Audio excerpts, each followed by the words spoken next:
The rain was coming down in sheets when she climbed into the back of his cab, barely able to breathe, one hand on her belly, the other gripping her phone. No umbrella, no jacket, no one with her. She muttered the name of a hospital through gritted teeth, and that was all he needed to hear. He hit the gas. No small talk, no questions, just quiet focus. But when they reached the ER and she fumbled for her wallet, he shook his head. "Don't worry about it. Get inside." She looked at him, eyes wide, confused, grateful. Then she disappeared through the sliding doors. He thought that was the end of it. But hours later, a black SUV pulled up beside his cab, engine running, windows tinted. And what happened next would change his life forever. Frank Morrison. He was 62 years old and had been driving that same beat-up yellow cab for the better part of 15 years. Frank wasn't the kind of driver you'd request through an app. His cab was older, his radio crackled, and he still took cash when most of the world had moved on to credit cards and digital payments. But Frank had his regulars, people who knew his number, who called him directly when they needed a ride. He was reliable in a way that seemed to be disappearing from the world. The woman who climbed into his cab that Tuesday afternoon was not one of his regulars. Her name was Ava Coleman, though Frank didn't know that at the time. 26 years old, 8 months pregnant, and clearly having one of the worst days of her life. She'd been trying to get to her prenatal appointment for over an hour. Her rideshare had canceled twice, once because of the weather, once for no reason at all. Her friends weren't answering their phones. Her boyfriend had been out of the picture for months, ever since he decided that fatherhood wasn't part of his plan. Frank found her standing on the corner of 5th and Main, soaked to the skin, one hand pressed against her lower back. She was the kind of wet that comes from being caught in a downpour without warning, hair plastered to her head, mascara smudged, clothes clinging uncomfortably. The interior of Frank's cab told a story. It smelled like old leather and the peppermint candies he kept in a dish by the radio. A faded photograph of a young woman in a graduation cap was taped to his dashboard. A military dog tag hung from his rearview mirror, moving gently with each turn. Ava climbed in and gave him the address of Mercy General Hospital, her voice tight with pain and exhaustion. Frank looked at her in the rearview mirror, saw the way she was breathing, the way she kept checking her phone, the way she seemed to be holding herself together through sheer willpower. He didn't ask questions, didn't make small talk about the weather or traffic. He just drove, taking the quickest route he knew, glancing occasionally in the mirror to make sure she was okay. When they pulled up to the emergency room entrance, Ava reached for her purse with shaking hands. Frank watched her struggle with the zipper, saw the way she winced as another contraction hit. "Don't worry about it," he said, turning around to face her. "Get inside." She stared at him for a moment, like she wasn't sure she'd heard him correctly. "But I have money." "You've got bigger things to worry about right now. Go on."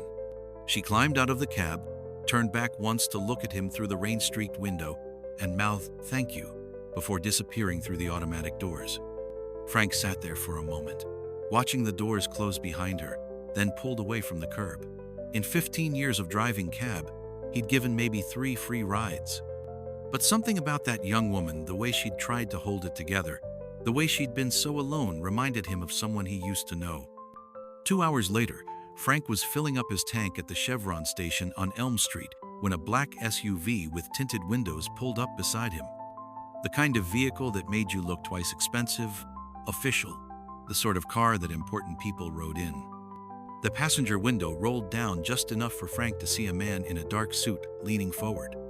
"Excuse me," the man said, his voice crisp and professional. "Are you the driver who dropped off a pregnant woman at Mercy General Hospital this afternoon?" Frank felt his stomach tighten. Had something happened to her? Had he done something wrong? "Yeah," he said carefully. "Why?" "Please don't move. Someone needs to speak with you." The SUV pulled into the parking lot, and Frank watched as the passenger door opened. The man who stepped out was wearing a military uniform, not just any uniform, but full-dress blues with ribbons and stars that spoke of rank and authority.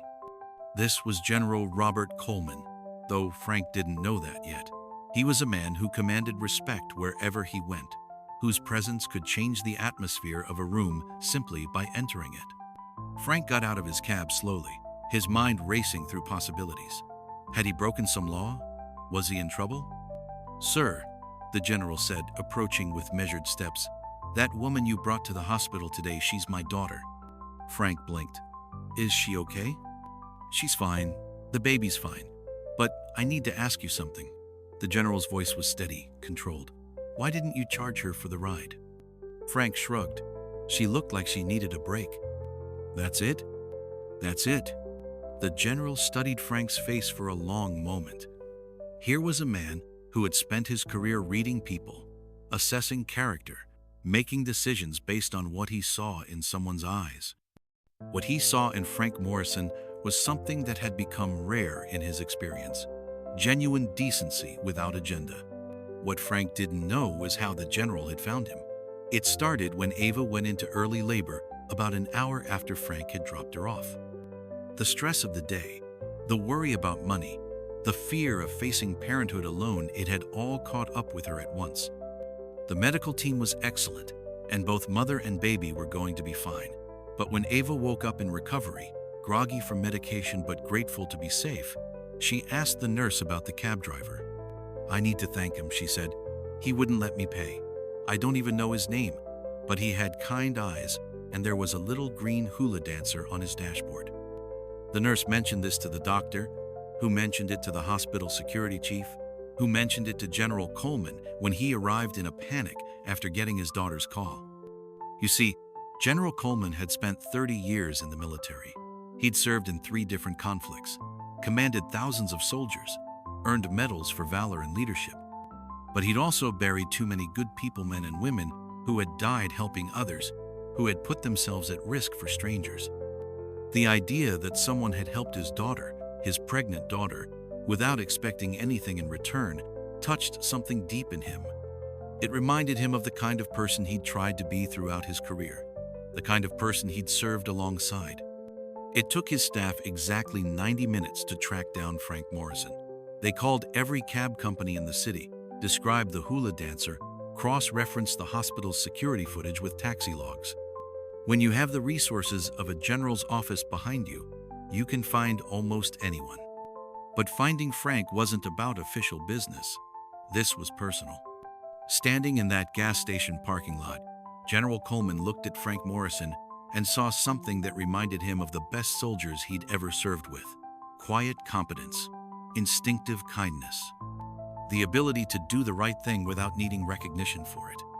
"Mr. Morrison," the general said, "I've spent my career around people who serve others.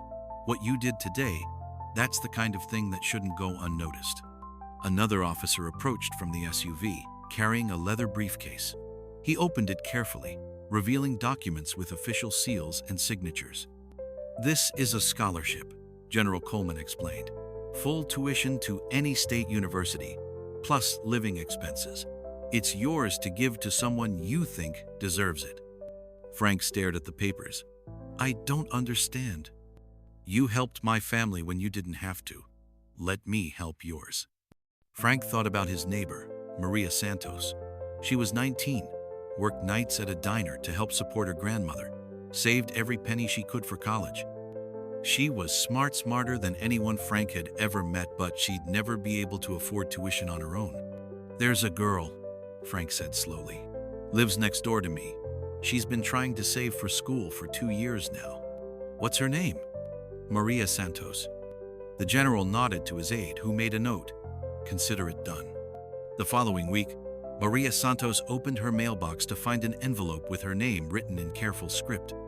Inside was a letter from the State University Foundation, informing her that she had been awarded a full scholarship for the upcoming semester. At the bottom of the letter, in smaller print, was a single line: "Paid forward by someone who believes in good people." Maria never found out who had arranged the scholarship. Frank never told her. He just smiled when she knocked on his door that evening, tears in her eyes, scholarship letter in her hand. "I got into college," she said. "Someone gave me a scholarship. I don't know who, but I got in." "That's wonderful," Frank said. "You deserve it." And that was the truth. She did deserve it. Just like Ava had deserved a free ride to the hospital, and just like Frank had deserved to be recognized for his quiet kindness. Frank Morrison went back to driving his cab the next day, and the day after that. He still picked up his regulars, still kept peppermint candies by his radio, still had that faded photograph taped to his dashboard. But now, when he looked in his rearview mirror, he sometimes thought about the ripple effects of small kindnesses, how a free cab ride had turned into a college education for a deserving young woman, how one moment of decency had created opportunities he never could have imagined. General Coleman kept in touch, sending Frank pictures of his granddaughter as she grew. Ava sent a Christmas card every year, always including a photo of her daughter and a note that said simply, "Thank you for getting us there safely." Maria graduated summa cum laude 4 years later and became a teacher. She never knew that her education had been paid for by a cab driver who had once helped a stranger in the rain. Sometimes the most important thing you can do is the thing that costs you nothing but means everything to someone else. Sometimes kindness is as simple as saying, "Don't worry about it. Get inside." And sometimes, if you're very lucky, that kindness finds its way back to you in ways you never expected.